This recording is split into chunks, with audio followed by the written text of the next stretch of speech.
It's great to be here. I just want to say thank you to the organizers for having me here. And I also want to say I hope I get the chance to talk to all of you while I'm here. I'm a little bit shy, so I won't come up to you too much maybe, but come up to me. I'd love to talk to you more about what you're doing. Today I'm going to talk about a very old topic in population genetics, and that's about genetic load and mutation selection balance. So let's start with a topic that, of course, we've already mentioned, and that's that there are deleterious mutations. So there's a fairly high mutation rate at the genome level for multicellular organisms. And a lot of those mutations are actually bad for the organisms that carry them. We call them deleterious mutations because they're bad for them. It turns out most mutations that affect fitness are probably deleterious. Most mutations probably don't affect fitness very much, but of those that do, most of them are not good for you but bad for you. There's been estimates of the frequency with which deleterious mutations appear in the genome. This is not an exhaustive list at all, but just to give you an idea of the kinds of numbers that people have discovered. These are estimates of the deleterious mutation rates per genome. So over the whole genome, and all of these are diploids. So both copies of each allele across the whole genome for a single individual in a single generation. Right? So one generation's worth of deleterious mutations for an individual. It turns out that there's a shockingly large number of deleterious mutations that appear. For Drosophila, the estimates are just around 1, a little bit over 1. For a species near and dear to all of our hearts, us, the mutation rate is around 2. Some estimates have gone higher than that. I find this a shocking number, that each zygote created on average has about 2 deleterious mutations. Right? That's a lot. Those have to go somewhere, be removed by selection, cause us problems, etc. On average, we've got 2 deleterious mutations each, if by us you mean all human zygotes.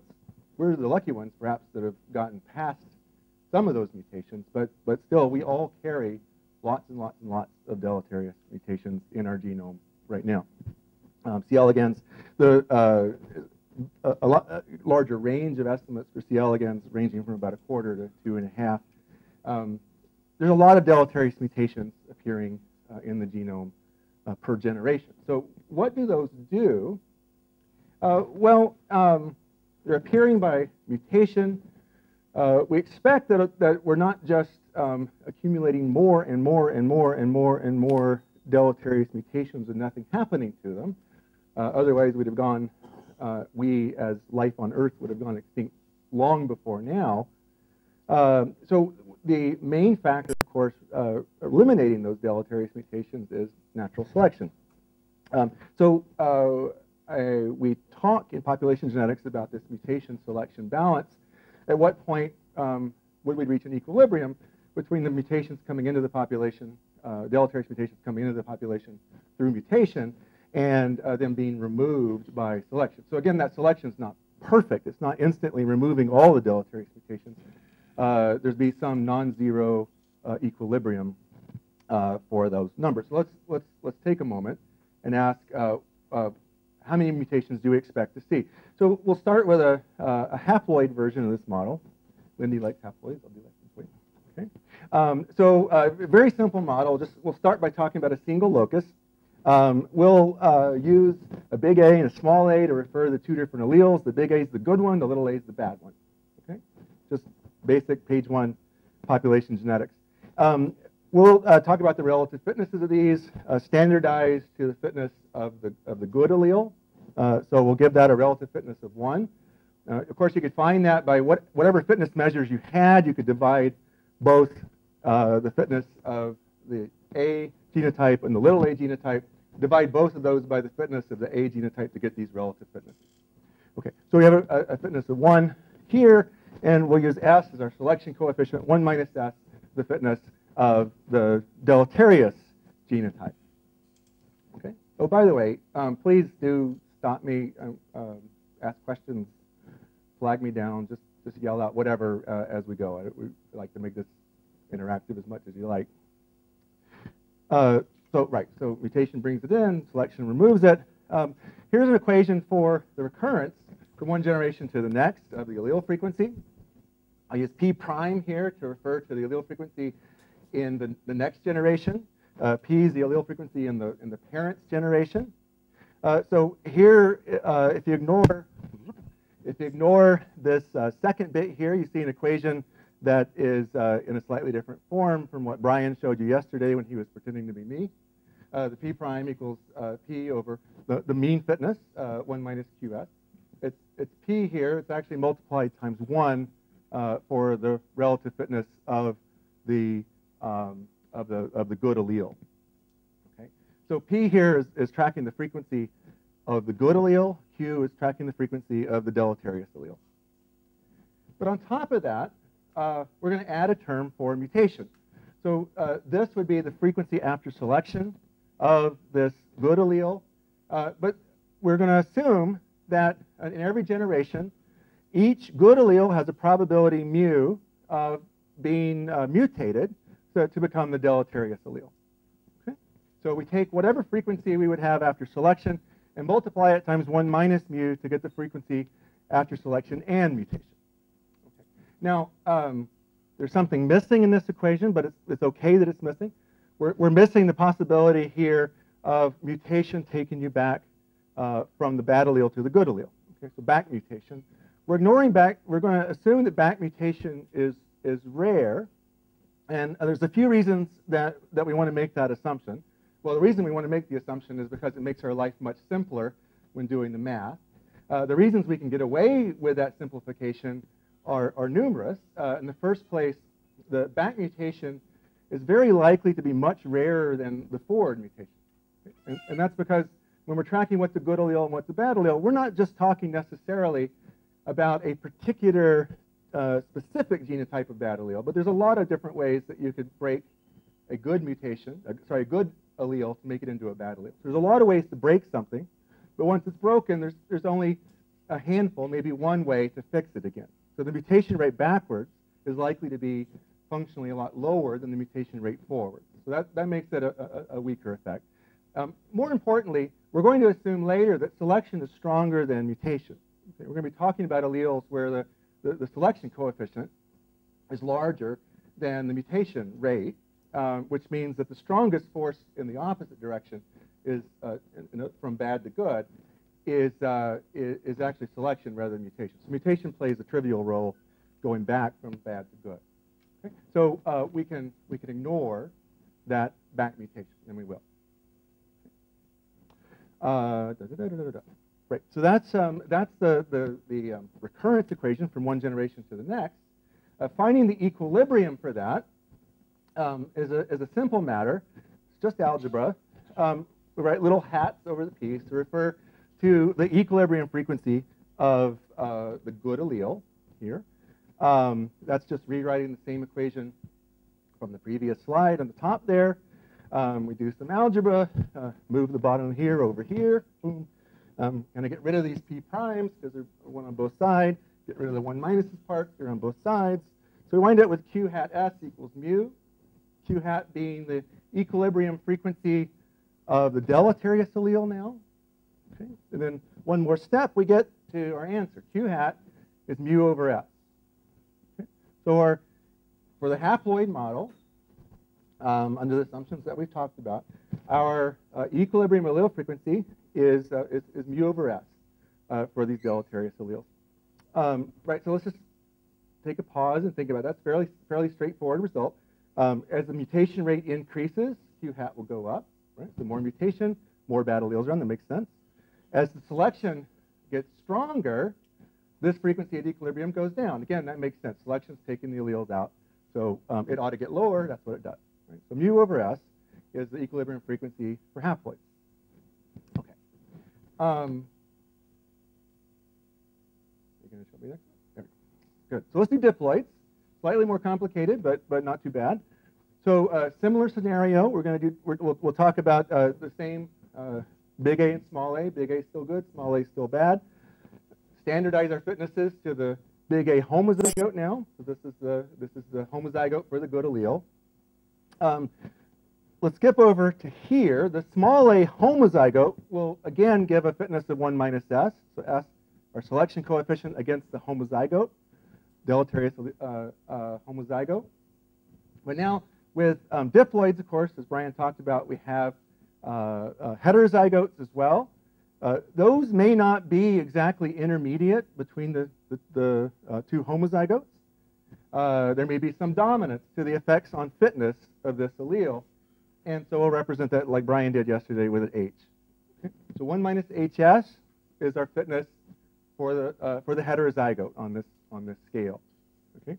If you have real numbers for these things, if this was a 5 and this was a 4 and this was a 2, you would divide everything by 5 to get the relative fitnesses on this scale, right? That creates this to be 1. You would figure out next what was the S from that case. What value would S have to be to make this give you 0.4 instead of 1, right? So S would be 0.6 by the numbers I just gave. And then you just do the simple algebra to figure out what H would have to be to give you whatever the fitness was. Right? So just they're not mysterious, just a little algebra to figure out what these would actually be with real numbers. Okay, so that's what we're going to use. 1 minus HS, 1 minus S. Here's the recurrence equation again. I won't belabor the details, but there's a couple of things that are important here. Well, so W11 fitness of the good homozygote mean fitness. We now are making another assumption. So, and this is one that is going to be important. Maybe I'll mention it later today, but in 2 or 3 days when we talk about population structure, this assumption will matter.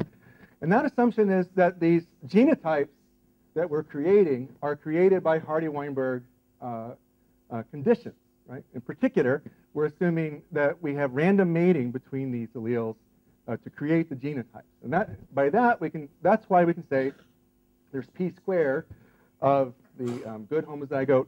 There's essentially 2PQ. There's 2PQ of the heterozygote. The 2 is not there for reasons that will take a little bit longer to talk about. But this is assuming random mating for the population. And again, we have the 1 minus mu. Again, we're ignoring back mutation. That's still okay. Okay? Good. Questions? Right? Yep. Good. All right. Good. Right. So these two parts again. This originally came in a different part of the talk. This part's telling you about selection. This part's telling you about mutation. Of course. Okay. This is a long way over here. So let's do some algebra with this. At equilibrium, we need to figure out what W bar is. So equilibrium. So we got P hats, Q hats up here. So we're finding the place for those of you who haven't dealt with equilibria before.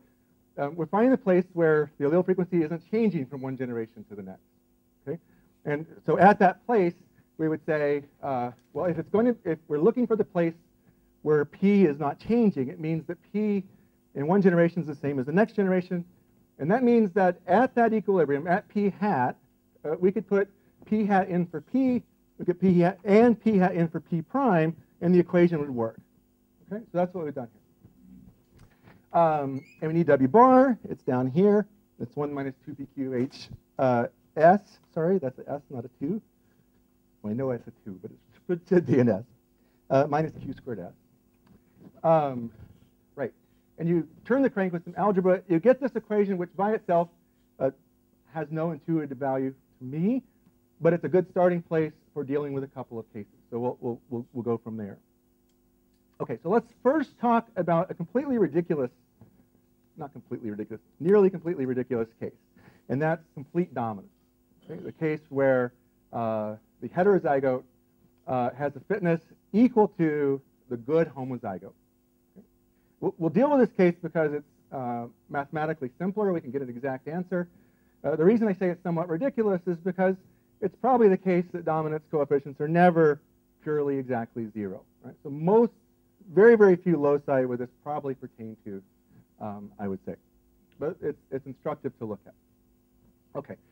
So complete dominance, heterozygote, in this case is equal to, so complete dominance in general means that whatever trait you're looking at, in this case fitness, the heterozygote has a trait equal to one of the homozygotes. In this particular case, we're talking about fitness, and we're talking about the case where the heterozygote is equal to fitness to the good homozygote. Okay? So H equals 0 here. Here's our equation from the previous slide that by itself had little meaning. Now we're talking about H equals 0, so this whole first term goes away, right? So all of that goes away. We just have Q hat squared S equals mu, and then from there, of course, we can get to our answer. Q hat equals the square root of mu over S. That's a little bit different from the haploid case. That square root appears because selection's only happening on the homozygotes. You have to have 2 copies for the selection to happen. Right? So it's the chance of those 2 coming together that engenders the probability of selection against the allele. So you wind up with a square root.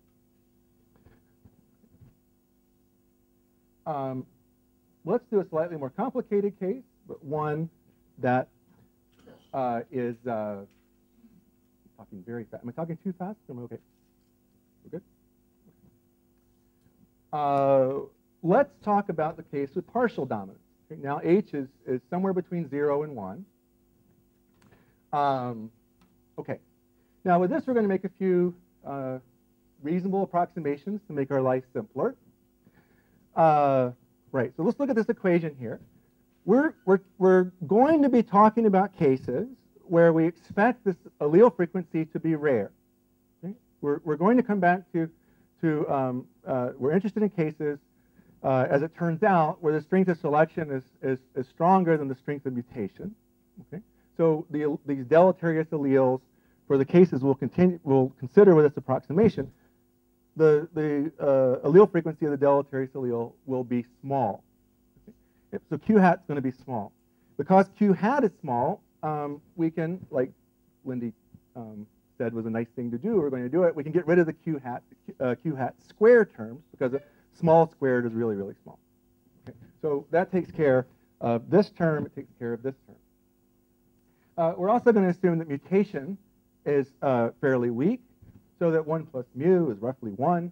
And so we wind up with just this Q hat HS is approximately equal to the mutation rate. Okay? So just made some approximations there. They turn out to be good ones in this situation that I just described, when mutation rate is weak, when ultimately it turns out that the equilibrium allele frequency is small. Okay, so again, simple algebra, we get to Q hat is mu over HS. Okay, so no square root now with a partial dominance case.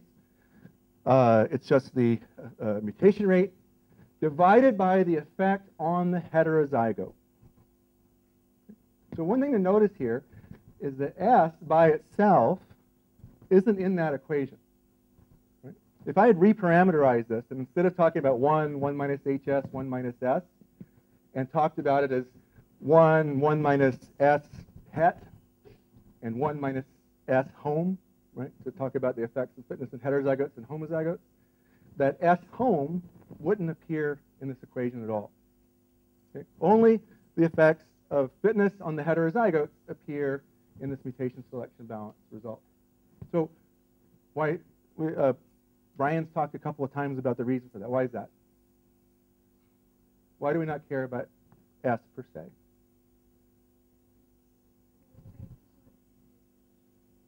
That's right. The effect is rarely seen by selection. We're talking about alleles that are rare because they're deleterious and reduced in frequency by selection.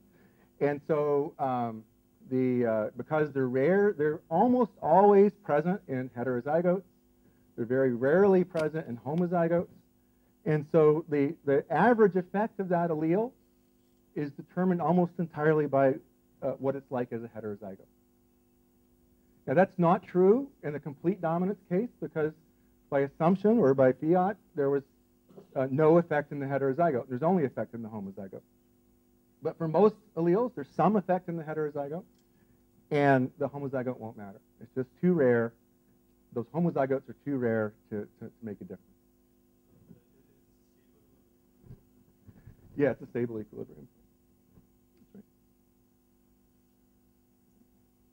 Under the assumptions we talked about. Yeah. Okay. So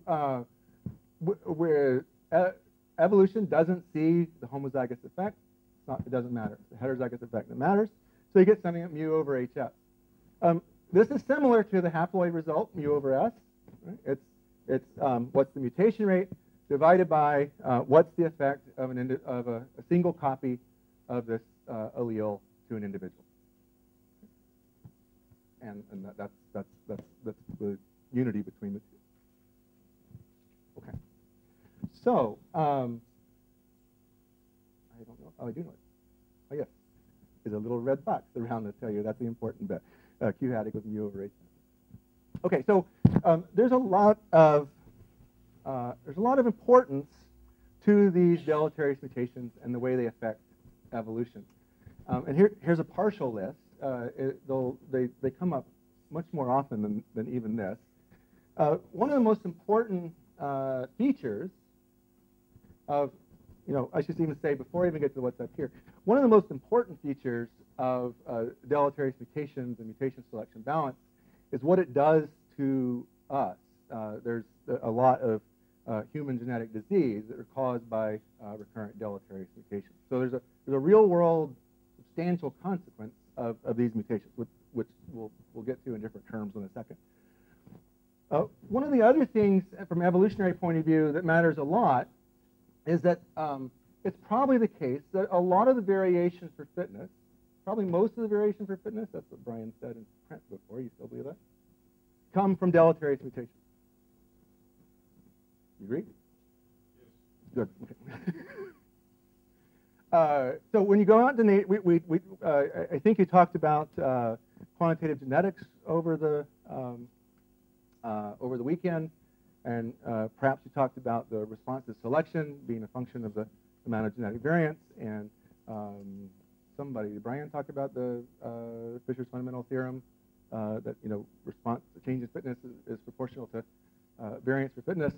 This is a lot of that variance for fitness that we go out to measure, that we care a lot about, isn't really going to help us very much. It's just bad stuff that we need to get rid of, but it's going to constantly come back by mutation. It's not the kind of variation that necessarily can take us anywhere to any novel evolutionary place.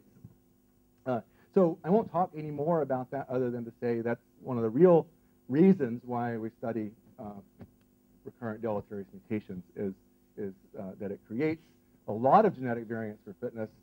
In some ways, it's a very painful kind of genetic variance for fitness. It causes a lot of problems, but it causes not only problems for the individuals that carry those mutations, but problems for the population geneticists, because it becomes difficult to measure what's the genetic variance for new beneficial mutations, and what's the evolutionary potential of a population. It's masked by these deleterious mutations. A second reason we might care about deleterious mutations and mutation selection balance is the fact of inbreeding depression, which probably largely comes from these deleterious mutations that we've been talking about. I'll come back to this in a bit, talk more about what inbreeding depression is. It's the reduction in fitness caused by inbreeding relative to random mating. So that's kind of foreshadowing. We'll come back to that toward the end. And then finally, and this is what I want to pick up on for the next topic of the talk today, is that deleterious mutations at mutation selection balance contribute to what we call mutation load, a reduction in fitness relative to what would be in the absence of these mutations. So let me define mutation load. I just said, I guess, it's a reduction in mean fitness in a population caused by deleterious mutation. So this is a term that goes back, I can't do the algebra in my head, about 70 years. It's actually probably quite important topic. It's quite difficult to study empirically. Mutation load's a special case of a broader concept called load, genetic load. So load is the reduction in mean fitness caused by some force, okay, relative to an optimal state. So mutation load is probably the most discussed example of a genetic load. Mutation load is our load, reduction in fitness, caused by deleterious mutations. There's other kinds of load. This is not an exhaustive list. There's drift load, so the reduction in fitness caused by the effects of genetic drift.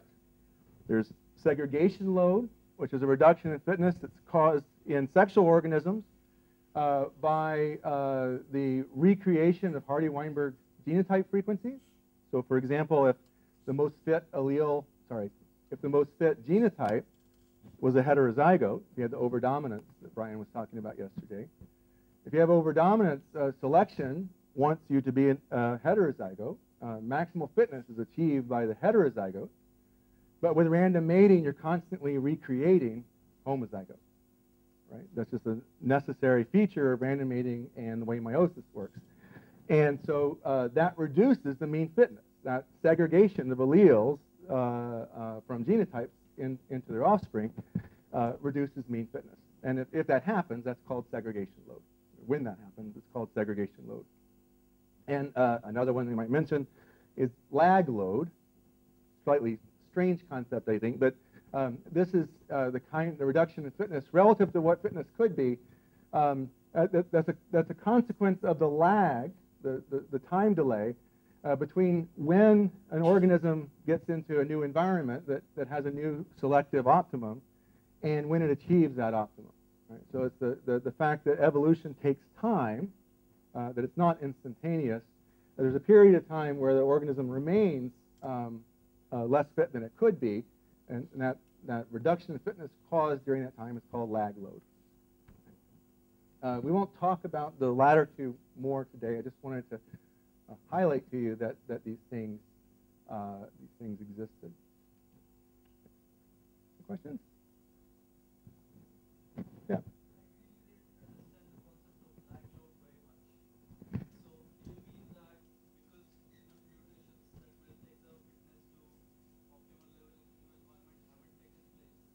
Well, either the mutations, yeah.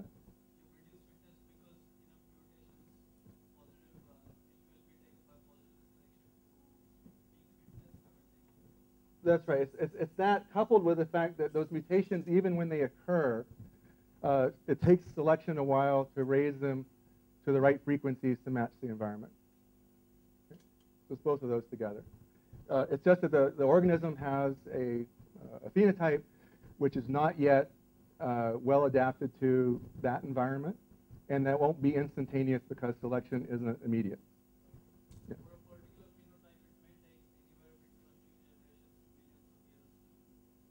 Yeah, that's right.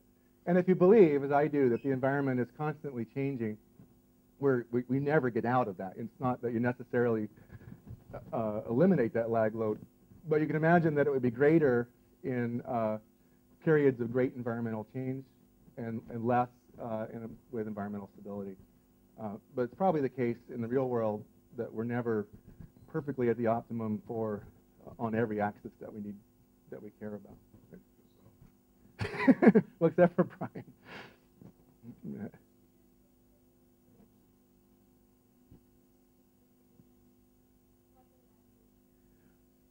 Yeah, well, the selection coefficient may be changing every generation, so the environment may be constantly changing, or it may change once at a discrete time point because the environment changes discretely. So you take something and you put it in, you take a plant and you put it into an environment with lots of heavy metals in the soil.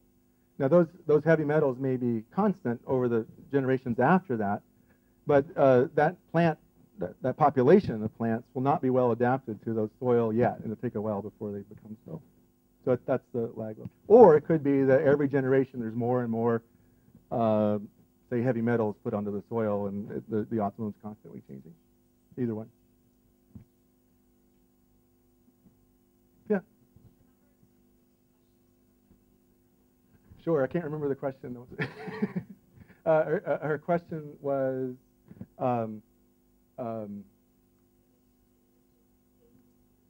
yes, sorry. So with lag load, is the selection coefficient changing over generations?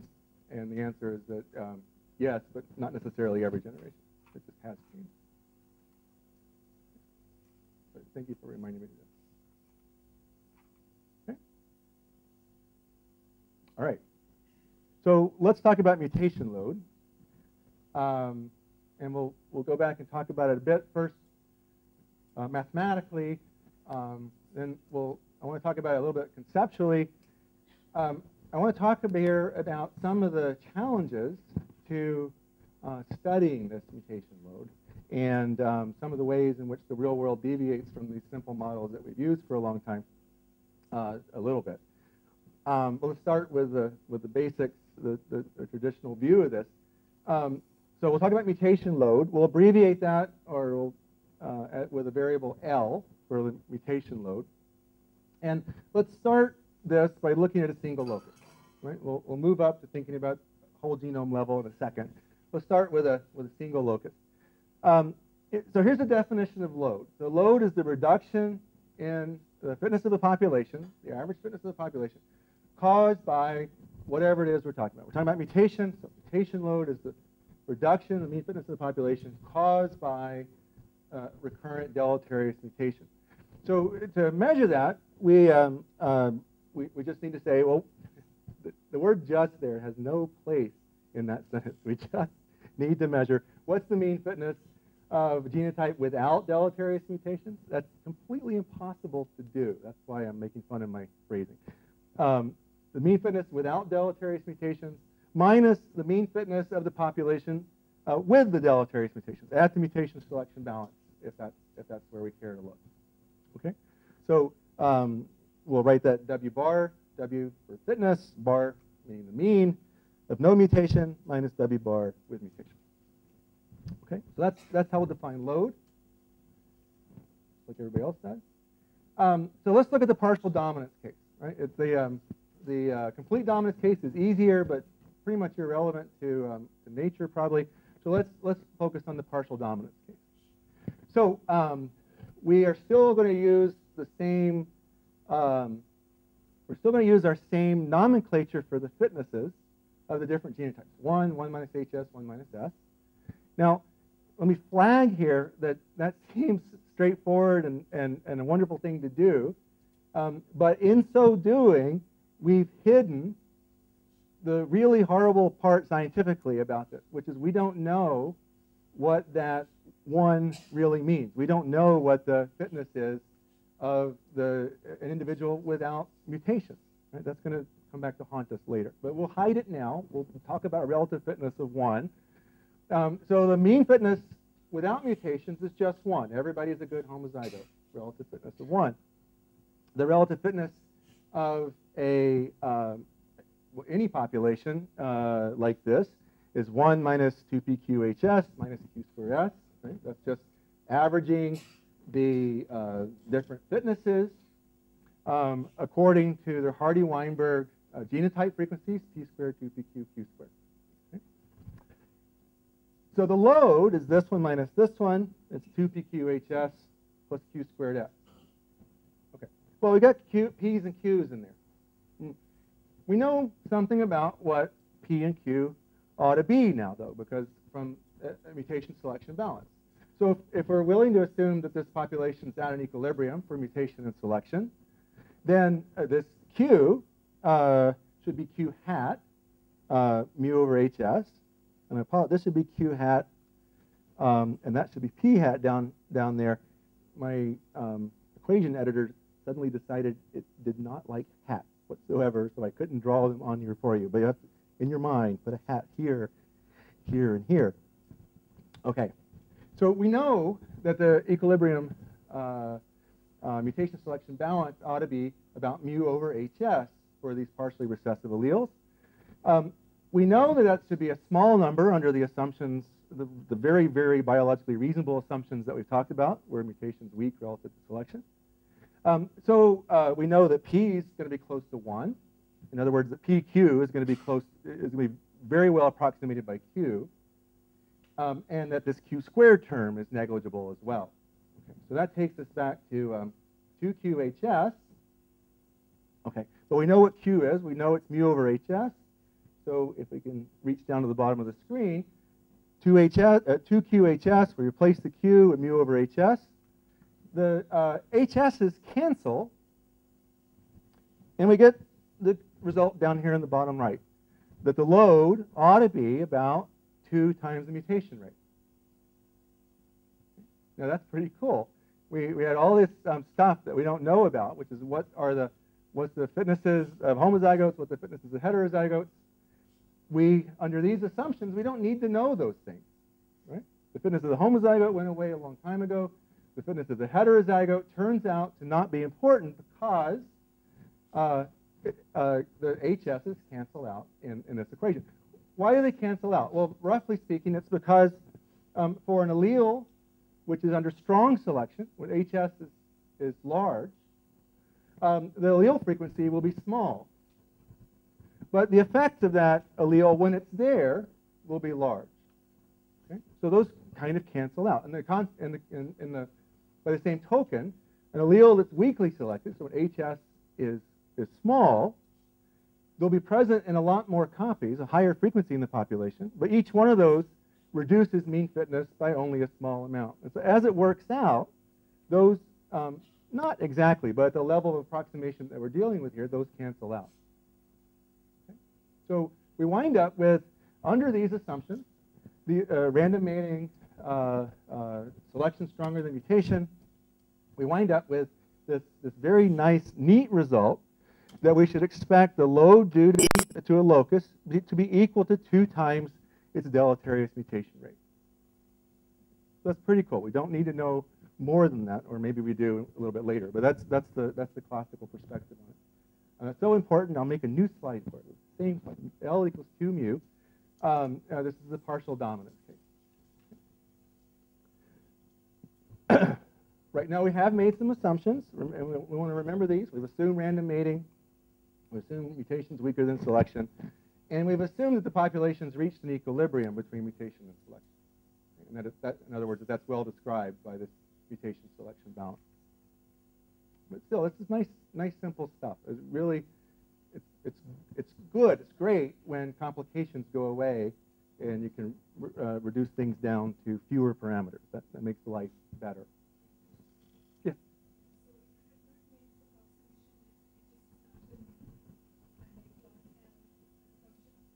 Mm-hmm.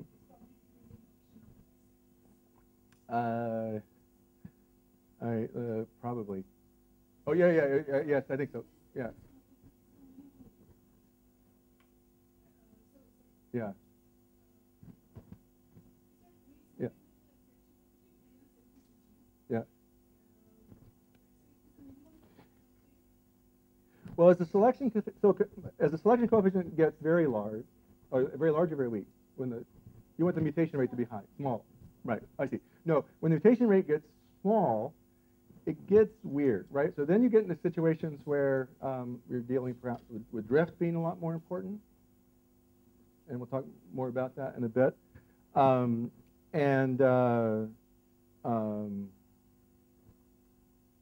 Right, but then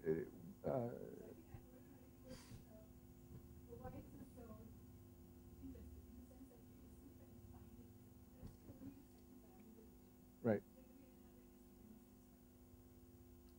Generally, you'll have the weak acid as well. That's right. That's right. Yeah, good question. I don't actually. I'm stalling here because I don't know exactly what happens with a really weak acid case. Did you say you just plotted it out? No, you're asking if you did plot. Yeah. Yeah. Well, as selection gets weak, so we're talking about mutations here are 10 to the minus 7, per se. As selection gets weaker than that, we're down into a kind of nearly neutral zone, right? So we're talking. It's very rare for a population to be where those are not more or less nearly neutral mutations. So those are going to behave quite differently. They're going to act a lot more like drift load. Yeah.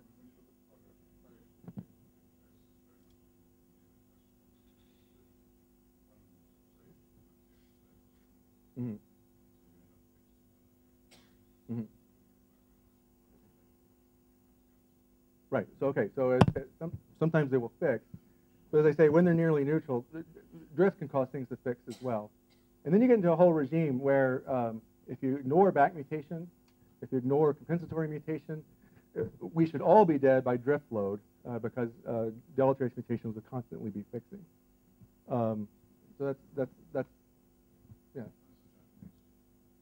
That's right. I'll be Japanese for today. Yeah, this is not the whole story. That's certainly the case. Yeah. Questions?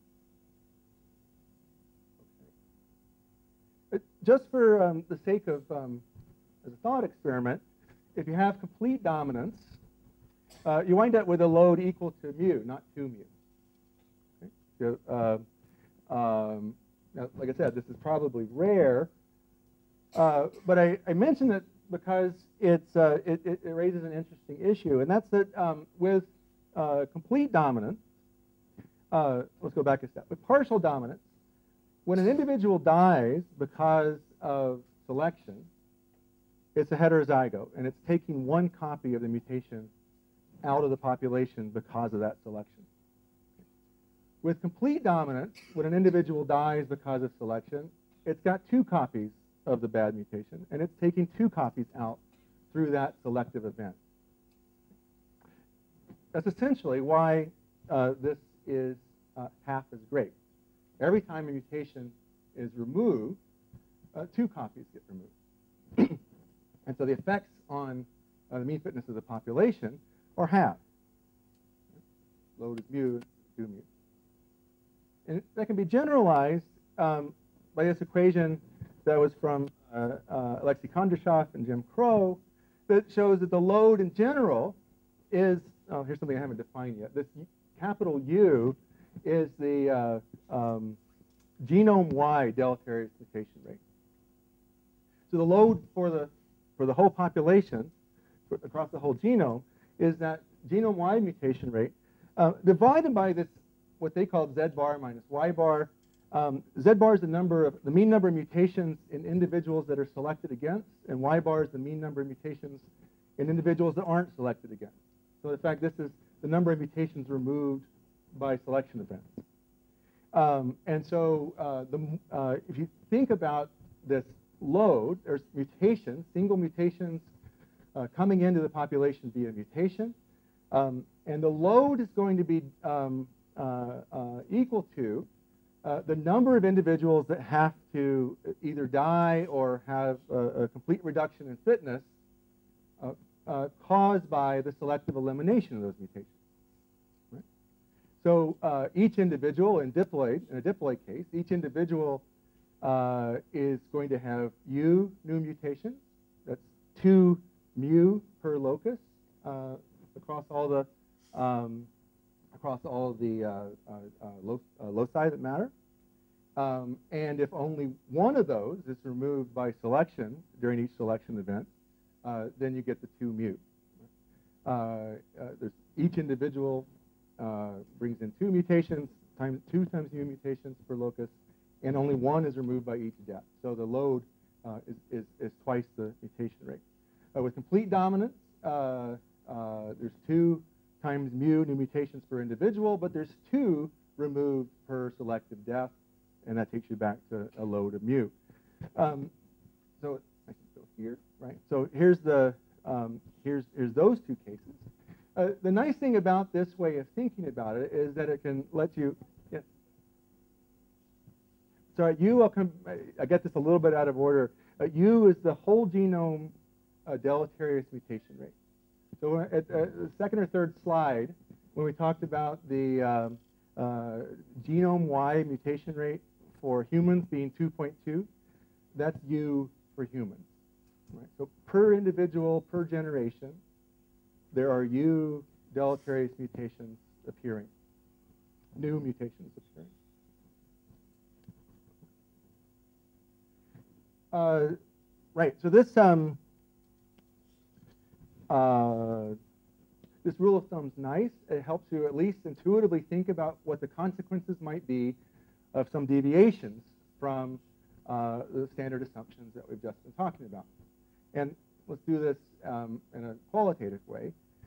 For example, one of the things that was talked about quite a bit through the 80s and 90s until it turned out that the data didn't really support this being biologically common was what if there's negative epistasis? What if the more mutations you have, the more deleterious mutations you have, the worse they are each? Right? So the idea was that having a few deleterious mutations might make the next one even worse than it would have been in a healthy individual. Right? An idea that has some intuitive sense. It doesn't have a lot of empirical support. Right? We're pretty sure that's not what happens. It certainly happens in some cases, in some pathways, but at an organism level, it's not very common. Well, but let's, just for the thought experiment, what would happen if you had such negative epistasis? So that if you have more and more and more mutations, you become less and less fit, but not just because there's more mutations, but because each one is worse because it's in the context of the other one. In that case, individuals which die will be taking a lot of deleterious mutations with them, and that would reduce the load. If that were true, that would reduce the load. Something else that probably is much more relevant is what if we don't have random mating? So with the partial dominance case that we've talked about here, we assumed random mating, random pairing of these genotypes. But let's imagine there's some inbreeding. Let's imagine that individuals often mate with their relatives, maybe with themselves if they're a plant, or some animals do it. In such a case, you're going to have more homozygotes than you would have expected by Hardy-Weinberg. I'll actually get back into that in a second. You'll have more homozygotes than you would have expected. So you'll be expressing those homozygotes, not just the frequency Q squared, but with frequency proportional to the amount of inbreeding going on in the population. Okay? So inbreeding creates a path whereby homozygotes, the fitness of homozygotes can become more important. Well, in this context, as the fitness of homozygotes becomes more important to the average fitness of an allele, a greater frequency at a time, mutations are going to die 2 at a time instead of 1 at a time. Right? So when selection acts against the homozygotes, it's taking 2 alleles out. And that can happen even with partial dominance, because with the only difference is, the key difference is, that we don't have Hardy-Weinberg frequencies of genotypes when we have inbreeding. Okay? We don't have that Q square. We can have a lot more deleterious homozygotes. Okay? So they can become important, and when they do, they can take out 2 copies at once, and that reduces the load. Not by a giant amount, but by an interesting amount. Okay? Questions? Yeah. Absolutely. Yeah, I think maybe I'll show you some of that on my third talk, perhaps, but I'm not sure if I'll get to it. With population structure, creates that same kind of excess homozygosity. It's usually fairly subtle, but it can create excess homozygosity. And as such, creates more effective selection against deleterious alleles because it creates more effective selection against homozygotes. In certain cases, what I'm about to say will make more sense in about 20 minutes, but let me just say it now while we're talking about it. When we talk about inbreeding depression, we care a lot about loci that are really are very low dominance coefficients. Those are the ones that are generating a lot of inbreeding. I'll show you that in a bit. So just take my word for it now. That inbreeding depression cares a lot about really, really small dominance coefficients. Very, very small dominance coefficients are the ones that are most affected by changing the mating system. If you create more homozygotes, you're creating a lot more selection against the deleterious alleles when H is small. Just like with a complete dominance case, there's no selection except against homozygotes. When H is small, there's some selection, but it can be greatly increased if you increase the frequency of homozygotes. So with population structure or other kinds of non-random mating, you can substantially change, potentially, the dynamics of load, but in particular change the dynamics of how it affects inbreeding. I think I'll come back to that on Friday and hopefully show you a slide real quick. Okay.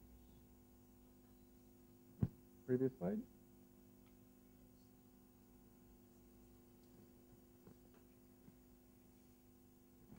Not that I know of. The question was, should there be a 2 in the numerator because people are taking notes?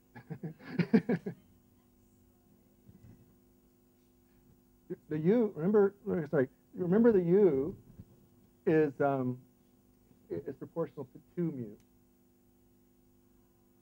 Right? This is the genome Y. It's diploids. Yeah. Yeah, so if you're thinking diploid, which this one isn't, this one's agnostic diploidy. The next one isn't. These ones here are diploid results. Yeah. Yep. Okay. I could answer it. That was maybe a good question. More questions?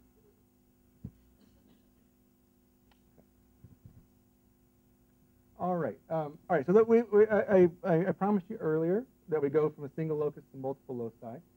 I'm going to make another assumption here, a classic assumption, and that's that there's no interaction for fitness in the effects of these mutations. There's no epistasis for fitness between all of these deleterious mutations.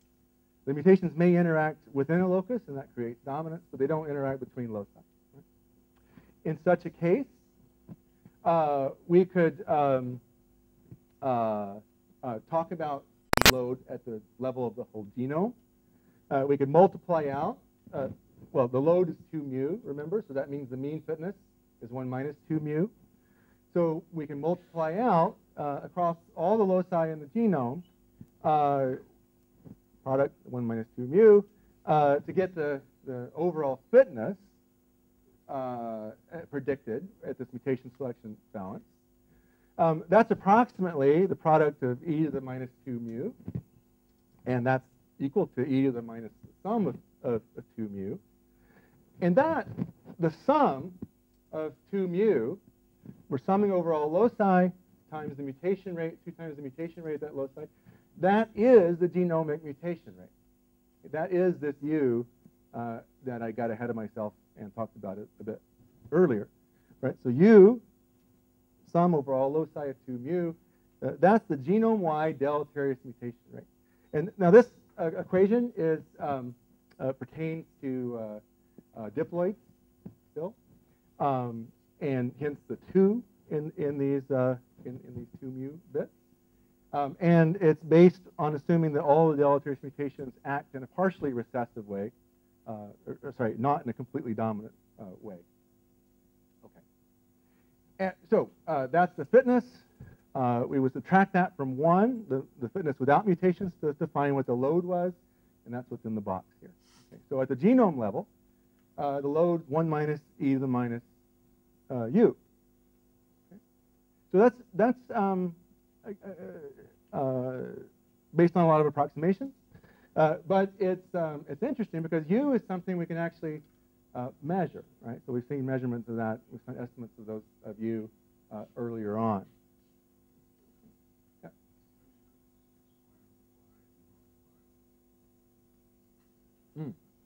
Why are we multiplying instead of add up all the 2 u's? We multiply. We can imagine each bit of these losses in fitness as let's say, as a probability of dying, right? There's a 2u chance of dying prematurely. So, and once you've died, you can't die again, at least under the assumptions of population genetics. And so you get that becomes a product. Those probabilities of those effects wind up multiplying out. Is that what you wanted? So that's why we multiply them together. It is a multiplicative interaction. Yeah, so we're assuming that they're independent. And that's the epistasis, no epistasis assumption, right? That independence also requires no linkage disequilibrium. But that's also something that we would expect to see because of the no epistasis assumption. Okay.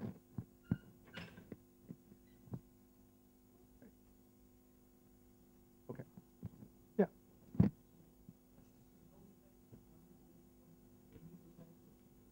Mm-hmm.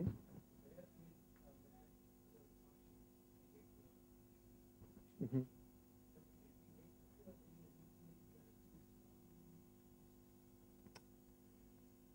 Yeah, so we've assumed that U is small going from here to here, but that one's okay because yeah, we haven't made any other assumptions than that. We already assumed U was small. U was small.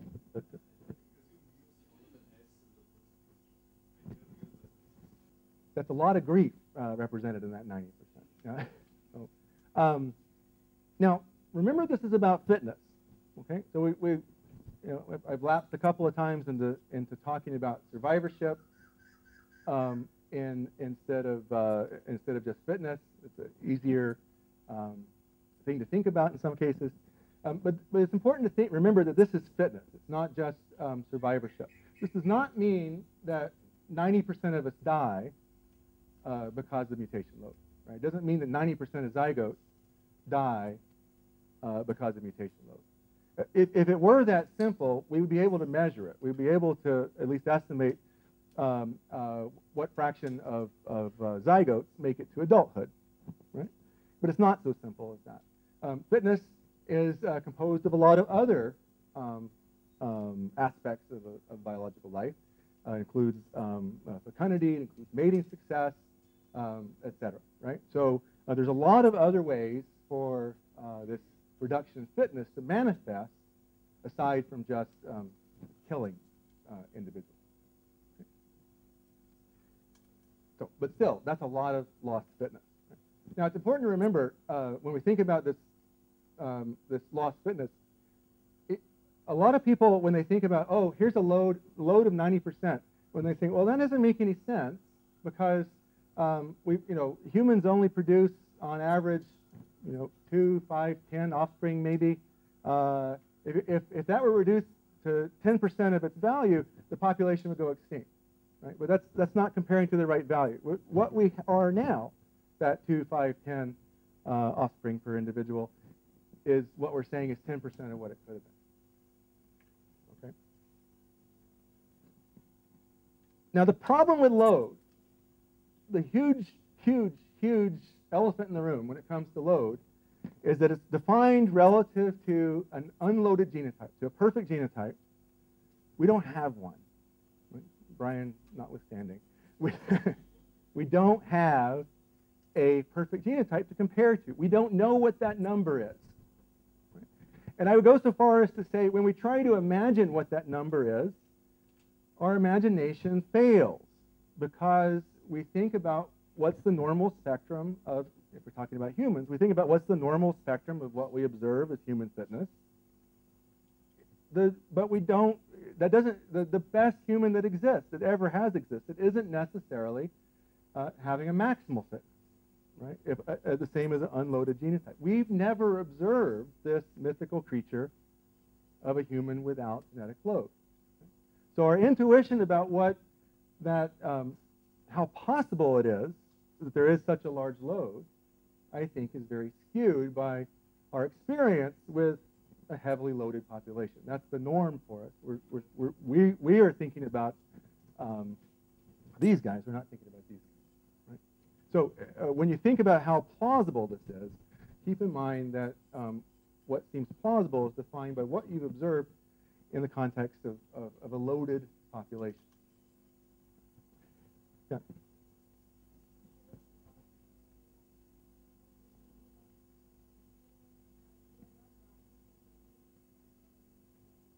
That's right. Yeah. That's a great question. Well, when the N is not large isn't so important to this, but the non-random mating is, right? So the question, sorry, for those of you, this is all assuming random mating, Hardy-Weinberg distributions. What's the effect of that? And I think the effect of that is fairly substantial. It depends a lot on something we don't know much about, which is what's the distribution of dominance coefficients. Okay? So as we were talking about before, when you have non-random mating, you have more effective selection against homozygotes, but the extent to which that's more effective depends on the dominance coefficient. So unlike this nice, pretty result where all you have to know is the mutation rate, if you start thinking in terms of non-random mating, you also have to know the distribution of H, not just H bar, but the distribution of H. So it becomes hard to make a quantitative prediction about the difference. But we know that the direction of that is to reduce the load, and probably substantially. Okay. So yeah, this number could go from 0.9 down to say 0.5, 0.6 if we account for the non-random mating in the human population. But that's totally just a made-up number, really, because we don't know what the distribution of H is.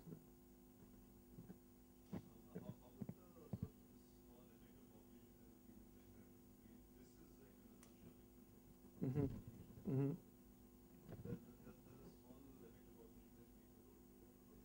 No, a small effective population size makes the load higher. You still expect this the population to hover around this as an expectation, except what happens is sometimes the deleterious, and I'll end with this in a few minutes. Sometimes the deleterious mutations can fix in a population, and then the population has to wait for mutation. Then the dynamics of this no longer pertain. You can't just get selection to fix it. You have to have mutation to bring in the good allele again and selection to act on it. So with a minor amount of drift, without a lot of fixation, it kind of hovers around this. You wind up seeing a lot of loci which aren't at all at the mutation selection balance. But across the genome, it's quite close. As the population size gets smaller, you wind up getting drift load, which I guess I should wait and come back to in a second. Yeah. And that can substantially increase the content.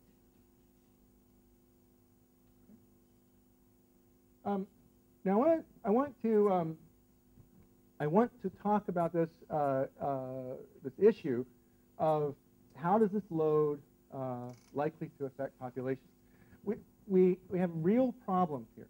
We do not have a way to measure load. We can measure relative load. You can do an experiment where you increase the mutation rate and ask, does the load go up? We can't measure load because we can't measure the perfect genotype. That's a real challenge to trying to study this. When we have such challenges, let me just take a digression here. It's not on the slide. I often think about what's the role of theory in science. Okay? And you'll hear a lot of empirical biologists who reject the consideration of any theory that cannot be empirically confirmed. Right? They can't empirically test that theory.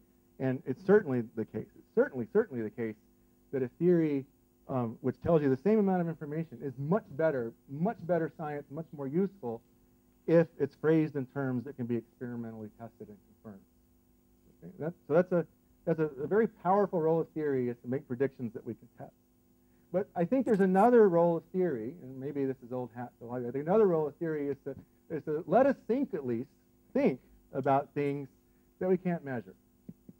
Okay? So it helps us understand something that otherwise we'd have no clue about. Right? And I think mutation load is somewhat in that category. Right? There's a fundamental part of load that we can't measure, the perfect genotype. But thinking about load theoretically helps us understand something about the way the world might work that otherwise we'd have no access to, I believe. So I think that's another role of theory. It's a weaker role in some ways, but it's a nonetheless important one. So all right. So that's the sense in which I think talking about theory of load is useful. Okay. We don't know how much load there really is. We have theory based on empirical measures of some of the parameters to make predictions about it. Does it matter to us? How much does load matter? For example, does the mutation load affect? Does it actually affect the real fitness of populations? Okay. So one distinction that I haven't made well yet, but I should make now, is that when we talk about mutation load, we're talking about relative fitness. We're talking about the relative fitness of the population relative to the perfect genotype. Relative fitness doesn't matter that much to us directly, though. It's a very useful concept, but it doesn't matter out there in the real world in some sense. What we might care about is what's the absolute fitness of a population? How is the absolute fitness of a population affected by the possible presence of load? So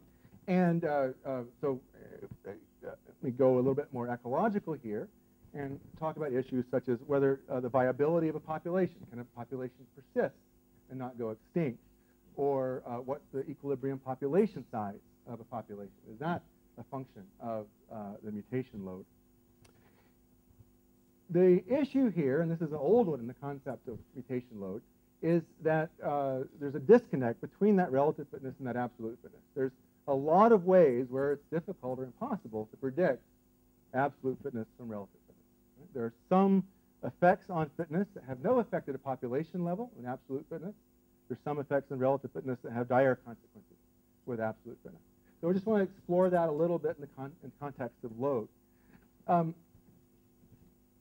This is not the best way of phrasing it. If a population has what you might call reproductive excess, if it's able to produce more offspring than there are resources available for that species, then it may have a population size that is pretty much not a function of the load over a broad range of values of load.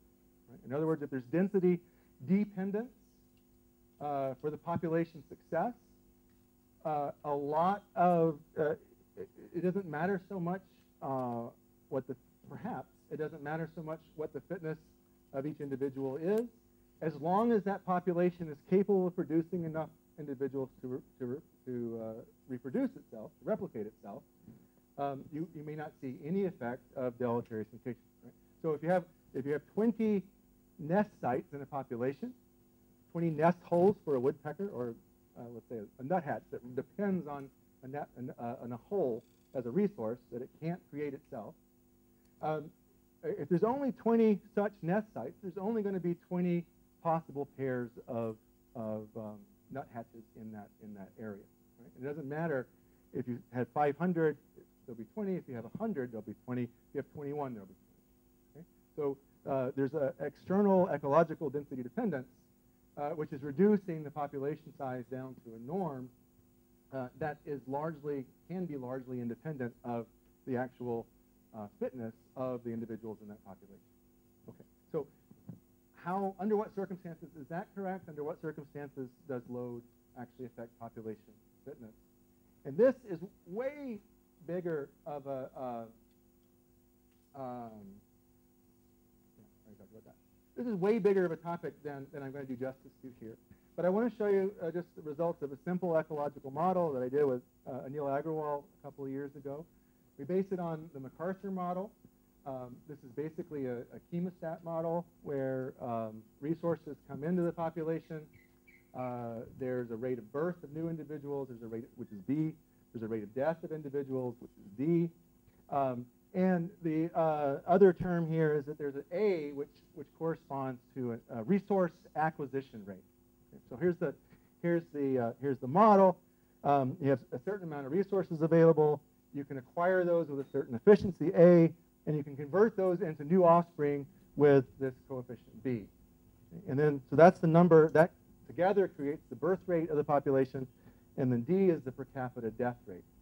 Okay. So this gives you the dynamics of the population size as a function of birth rate, death rate, and this resource acquisition rate.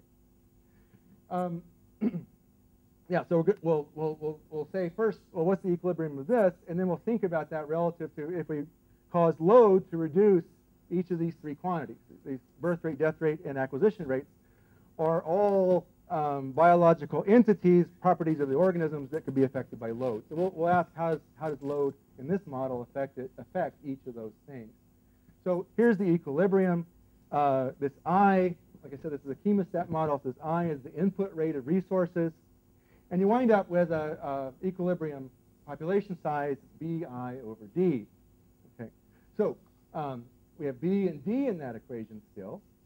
If we reduce the birth rate by load, we would, in this case, reduce the equilibrium population size proportionally. If you reduce the longevity of an individual, 1 over d, you would also reduce the effective, you would also reduce the equilibrium population size. What's missing in that equation, interestingly, is this A. Okay, the A was the acquisition rate of resources, so it's the function of how well individuals capture resources. That's not in this equilibrium population size term. But that is something that's biologically a feature of the organisms that affect their fitness. If you can't acquire resources, you can't create offspring in this model. But why is it missing? It's missing because if you're bad at getting resources, they're still there for somebody else in your species to get. Okay? So you can have a bad relative fitness because you're crappy at finding the food, but when you're bad at finding the food, somebody else still has food left that they can convert into offspring. Okay? So when we reduce that acquisition rate by load, it doesn't affect the equilibrium population. So here's just a simple example of how load on some features can affect population size, load on other important biological features don't. Okay? What? Questions? Yeah.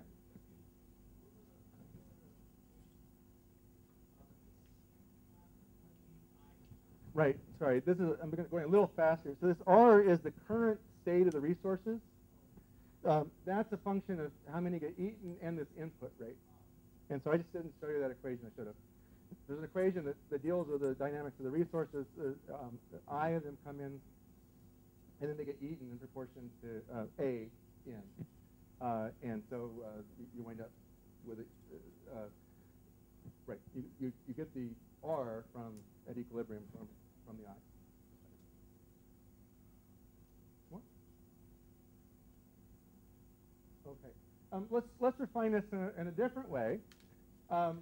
Let's vary when do individuals die. Okay. So before we just had them dying at some random point in their life. Let's now add this beta, which is saying what fraction of the lifetime resources that would normally be consumed by an unloaded individual are consumed by an individual that died. Right. So in other words, if you die early, like if the alleles that we're talking about cause you to die as a zygote, you will not have eaten much of the resources. You'll have a small beta here. Okay? Well, just like the previous idea, if individuals which die early, if they die before they've eaten all the stuff, they don't have any effect on the population size. Right? So in the human case, if a zygote may form that may have a genetic problem and not persist, that can be a tragedy for the family, but it doesn't have a big effect on the population because that zygote has not consumed a lot of the resources that the other individuals in the population might get. So if beta is small, individuals which die don't use much resources, and they don't actually have an effect on the population size at equilibrium. Okay, so these are all intraspecific models. Let me show you probably a much more realistic case, which is when you have interspecific competition for resources. Okay, so you have a population, a focal population that we'll be plotting here in terms of its equilibrium size. But this is potentially interacting with another species and competing for resources. Right? These different colored lines represent different values of C, and C is a competition index. Right? So when C equals 0, they're not eating the same thing at all. And when C equals 1, which isn't on here, when C equals 1, they're eating exactly the same stuff. Now, what happens in this case is that if an individual has a load and it doesn't acquire resources very well, it's not necessarily the same species that will wind up getting those resources. And so that individual doing poorly, even in acquisition, leaves the population at a smaller equilibrium level. Right? So when you have interspecific competition for those resources, it reverts to where the acquisition rate now has an effect on the population level absolute fitness, the population level size. And you can get, so this axis is load on fecundity or longevity, or over here it's load on resource acquisition. When these lines go to the bottom is a population size of 0. That's extinction, right? So as you get more and more load, you can go extinct with lighter and lighter competition with other species. Now, these models are way, way too simple. I say all ecological models are way too simple, even the ones ecologists do. So don't take them as anything but just a cartoon version to try to understand the kinds of things that might be happening. Right? The numbers don't mean anything, but the concepts, I think, do. So just to wrap this up, the mutation load doesn't always affect populations the same way it does individuals. Okay? There can be reproductive excess in a population, so there could be no effective load. Some load on different mutations can have different consequences. Sorry, load on different loci, even with the same mutation rate and the same effect on fitness, don't necessarily have the same effect at the population level. Right? Load on acquisition rate behaves differently from load on survivorship. Load that acts early matters a lot less than load that acts late in life or at reproductive age. So the details, which seem to not matter so much when we start talking about, 2 mu, magically washes away all the H's and the S's and the variation of H and S and all kinds of stuff. Unfortunately, a lot of that variation comes back when we start trying to understand what does this do to a population in the real world. Right? We do have to understand when do these mutations act, how do they act, in order to even start to predict how they will affect the persistence and equilibrium size of the population. I'm going to try to cover one last topic. Two last topics. They'll be fairly quick, but I will stop on time. That's a naughty finger, right? Right. So first, I want to talk about inbreeding depression. Right? I mentioned this earlier. Inbreeding depression is defined as the reduction in fitness caused by mating between related individuals, mating between relatives. You could talk about inbreeding depression for phenotypes as well, but we're talking about inbreeding depression for fitness. That's the big story. So here's just some really old data showing inbreeding depression. We all know that inbreeding depression happens. It's one of the few things that is culturally common to almost all of humans on Earth. There's some prohibition against inbreeding, probably because of inbreeding depression, or perhaps because of inbreeding depression. Here's inbreeding depression for corn yields. We have outbred populations on the left, going to completely inbred populations on the right, and the average yield drops dramatically. It's not quite as dramatic as this figure would have you believe. They cheat a little bit and start at 20 rather than starting at 0, but still, it's a quite substantial effect. Now, it's not unusual. Inbreeding depression can have huge effects on fitness. So where does it come from? We don't know completely, but we have a pretty good idea. So inbreeding depression almost certainly comes almost completely from the increased homozygosity of inbred individuals. When you inbreed, you have the possibility of getting the same allele from your mom as you do from your dad. If you get the same allele, that makes you a homozygote at that locus. So that's increasing the probability of homozygosity. Inbreeding depression occurs in cases where, on average, homozygotes have a lower fitness than heterozygotes. Right? So if you have a situation where the homozygotes, all the homozygotes together, on average, are less fit than the heterozygotes, then you'll get inbreeding depression. Okay, so one case, probably the most important case, when that is true, is when you have deleterious recessive alleles. Right? With deleterious recessive alleles, the heterozygote has a high fitness, so that you have a fitness of the big A, you have a fitness of the heterozygote, and you have a fitness of the bad homozygote, on average, the homozygotes have a fitness there. The heterozygote is more fit. So as long as the heterozygote has an H less than a half, so partially recessive, the homozygotes on average will have a lower fitness than the heterozygote. Okay, so that would engender some inbreeding depression. Individuals which are like that, half those alleles turn into big A homozygotes, half turn into small A homozygotes. On average, that's less than the heterozygote. So that will give you inbreeding depression. You can also get inbreeding depression from overdominance for fitness, but probably most of it's coming from deleterious recessive. There's just a quick thing that, did you guys talk about inbreeding coefficients over the weekend? No? Okay, so just quickly, too quickly, here's a simple pedigree. Imagine that here's a male that mates with two females. They produce two offspring. So these are half siblings in this case. They share a father but not mothers. If these two individuals produce an offspring, that offspring would be inbred. Okay? And the reason that it's inbred is that there's a chance that whatever allele this male got from the grandfather and got passed on may have been the same allele that the mother got from the grandfather and got passed on, making that a homozygote over and above just the regular Hardy-Weinberg probability of being a homozygote. Okay? And in fact, we can identify what's the probability of such homozygosity, and we call that the inbreeding coefficient. The excess probability of being identical by descent, and we call that F. In this case, that probability is a quarter. An 8 in this case?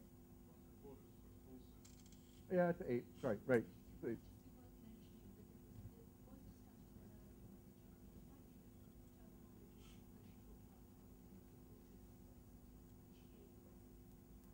Okay, so one of the earlier lectures over the weekend talked about the probability of autozygosity, which is what we're done.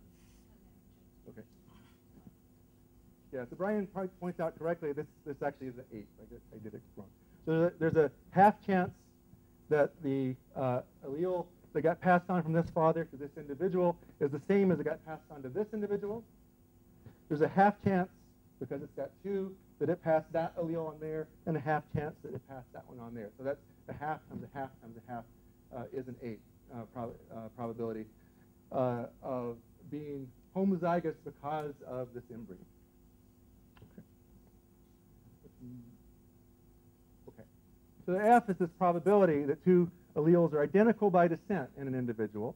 They descend from the same ancestral allele. Now, just quickly, what that does is change the genotype frequencies. Okay? So an individual at a particular locus may have two alleles which are identical by descent, i.e. because they descend from the same allele in the ancestor. And that'll happen with probability F. Or it may be that they're not identical by descent, in which case you would expect just regular Hardy-Weinberg frequencies of those genotypes. Okay? So that makes our genotype frequencies. I'll just do this first one. So there's a 1 minus F chance that they're not identical by descent, in which case there's a p squared chance that they're both big A's. And there's an F chance that they are identical by descent, so they're the same. And then the question is that a big A or small a? There's a p chance that it's a big A. And so the total frequency of big A individuals is p squared 1 minus F plus pf. Okay? But that's greater than it would have been with Hardy-Weinberg, right? It's a larger number. There's a similar equation for the other homozygote, but the heterozygotes are reduced in frequency by 1 minus F. Okay? Because if they're identical by descent, they're identical. They're not a heterozygote. Okay? So anything that was identical by descent is not a heterozygote. So 1 minus F. Okay. So we can calculate, and I won't go through this. We can calculate the mean fitness of a population that has those genotype frequencies with the same kind of fitnesses we've been using. And if we do, we can then go on to calculate what's the inbreeding depression. Again, for time, I'll skip the algebra. And it's approximately this. It's approximately the inbreeding coefficient times the frequency of a deleterious allele times 1 minus 2H, the dominance coefficient, times the selection coefficient. Okay. Now, at mutation selection balance, we can replace that Q with mu over HS, and when we do, we wind up with this. So we wind up with F mu times 1 minus 2H over H. So S goes away, but the dominance coefficient doesn't, right? It's still there. This is in proportion to the level of inbreeding. It's in proportion to the number of deleterious mutations coming in the population, but it's also a function of the dominance coefficient. And here's what I promised earlier. If you plot out what does this look like as a function of H, so I've just plotted this last term here. You can multiply that over there by whatever F mu you like. Here's as a function of H, here's that 1 minus 2H over H. So most inbreeding depression is going to come, or disproportionate amount of inbreeding depression is going to come from these loci with very weak dominance coefficient, very small dominance coefficient. At H equals a half, there's no inbreeding depression. The heterozygotes is equal to the average of the homozygotes. No inbreeding depression. Doesn't matter if you inbreed. When H is greater than a half, the heterozygotes are slightly worse, but there's not many of those in there because they're expressed all the time as heterozygotes, and the frequency is really, really rare, so they don't matter very much. But for these weak H, small h mutations, there's a lot of them in the population. Right? They're protected from selection's not able to see them as heterozygotes very well. They're protected from selection. They occur at high frequencies, and yet when they are expressed as homozygotes through inbreeding, they can have a big effect on fitness. So that generates inbreeding depression. Okay. All right. There's just one last topic. Just shift gears. I promised you I'd talk about drift load, and I'll do this very quickly. So drift load, again, is it's a load. It's a reduction in mean fitness compared to what would happen without the thing. In this case, the thing is genetic drift, so drift load. Yesterday, it was mentioned a few times that the fixation of a new mutation is a stochastic thing, right? That even a beneficial mutation is usually lost from a population by chance because it's present just a few copies, and they might get run over by a bus and die, no matter what they were good, as Brian said. The same is true for deleterious mutations, right? With genetic drift, there is some possibility for allele frequencies of deleterious mutations to go up instead of down. On average, they ought to go down by selection, but with enough genetic drift, they can go up. Okay? And if the population size is small enough, there's a possibility for those mutations to actually grow in frequency so much that they actually fix in the population. Okay? Now, alleles have to be very weakly selected for this to happen. And how weakly selected that is, roughly, depends on the effective population size. So you don't expect to see very much drift load at all coming from mutations where the strength of selection is greater than about 1 over the 4 times the effective population size. But you can see some fixation of alleles with weaker selection. And it's actually plotted over here. This is the selection coefficient on this axis. The y-axis is plunked down at 0 to separate good alleles from bad alleles. The 3 different colors are different effective population sizes. They say N, but they ought to say NE. These are effective population sizes. Each of these winds up, well, these two already, and this one will, if I went far enough, land on that 2S that Brian was talking about as a probability of fixation on the good side. But on the bad side, the deleterious mutations, so here's a case with N equals 10, there's a sizable probability of fixation of a deleterious mutation. Even with N equals 100, there are some deleterious mutations that can fix. And remember, there's quite a few of these deleterious mutations, and probably a lot of them have relatively weak effects. So even though that looks small, when I blow it up to show you all of this, that can have real consequence on the future of a population that was that small. As we get to a larger effective population size, this one's 1,000. You can't even see it on this. It becomes negligible, the probability of fixation of deleterious mutations. Right? And the ones that do have such small fitness effects, they probably don't matter very much. But we have this problem here, but somewhere between 10 and 100, or 100 or less, where deleterious mutations actually can fix, and they can be sizable enough, that can cause drift load. Okay, so this is a graph showing, I think, for a affected population size of 100, what's the probability or what's the effect of new mutations on mean fitness. So what this is actually is the flux of change in mean fitness per generation that you get from multiplying what's the probability of a deleterious mutation having a particular effect. In this case, I assume an exponential distribution of effects, times the probability that that mutation fixed, times the effect of that mutation when it fixes on fitness. So this is the change in fitness per generation that you would expect due to deleterious mutations of various sizes. And this is to be, these are negative numbers, right? So this is a reduction in fitness with these estimates. And quite a bit of that, there's quite a bit of possibility for reduction in fitness per generation. Now, I don't have the slide that I should show you. When you get down to population sizes in the sizes of tens, it becomes a real source of conservation concern. Say tigers, for example. You get a real source of conservation concern because if a population remains at this small size for tens or hundreds of generations, the reduction in mean fitness of the population can be substantial. This is called mutation meltdown, and it is a real source of concern for very small populations, as sometimes come up with in conservation of large animals. And with that, I'll stop. And sorry, I went 2 minutes over. I promised I'd stop, but I almost. So, thank you.